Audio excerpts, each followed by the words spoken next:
Kamusta kayo dyan? Let's go! Pusisay natin ang Philippine Air Force PAF at ang kanilang latest graduation ceremony para sa Missile System Officer Course MSOC Tarantula CL0423. Handa na ba kayo mga bro? Ika-11 ng Agosto 23 sa Basa Air Base sa Florida Blanca, Pampanga. Grabe ang energy mga bro habang naglalakad ang 11 officers sa entablado kasama ang 7 PAF officers, 2 Philippine Army officers, at 2 Philippine Marine Corps officers mula sa Philippine Navy. Star-studded event talaga, pero heto ang talagang pasabog mga bro. Ang graduation ceremony na to ay may marka sa kasaysayan ng PAF dahil ito ang unang tri-service missile system training na ginawa ng Air Force.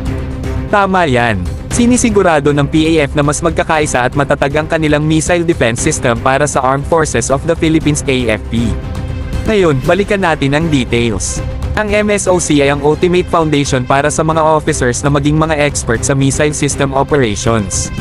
Ito ang nagtuturo ng lahat ng kailangan nilang malaman, principles, knowledge, at skills para ma-execute nila ang misyon at magamit ang capabilities ng 960th Air and Missile Defense Group ng PAF. At alam nyo ba, applicable din to sa mga counterpart nila sa Philippine Army at sa Philippine Navy Marines. Isipin nyo na lang ang lakas at husay ng mga officers na to. Parang modern day superheroes na nagbabantay sa langit at nagtatanggol sa ating bansa.